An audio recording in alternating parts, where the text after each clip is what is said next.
స్వామి ఇప్పుడు మన బస్సు చెడిపోయింది, వానల కాలము పోతే మనం మునిగిపోతాము. మనం ఆడుకోండి కదా, అదే నేను అడెవరో మనకు వచ్చి చెప్పారు కదా స్వాముల, స్వామి ఇంత ఉంటే మీరు మునిగిపోతారా, ఎవరో స్వాములు వచ్చిండారు దానాలు ఇస్తాడారో అక్కడ పోండి అని చెప్పారు కదా. నీకు ఇంకా పెండ్లి దావరు లేదు కదా. లేదు. ఆ స్వామి దగ్గర పోయి కొండమ్మకే అంతా ఇచ్చినాడంట, బిడ్డల సంతానం అంతా. నీకు పెండ్లి దావరు లేదు కదా. లేదు. స్వామి దగ్గరికి పోయి నీకు పెండ్లి ఇవిడ అయిపోతుంది, అంతా సంతానం అడుక్కొని వెనక నిక్కర సరిగ్గా వేసుకో.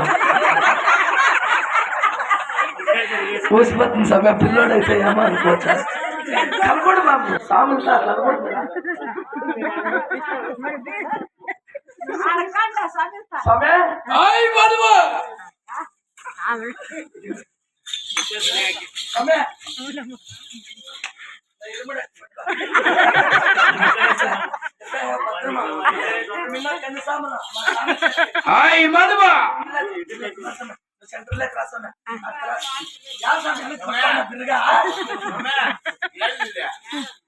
ఇది 3 కాదా, 4 కాయలు 3 ఉన్నాయి.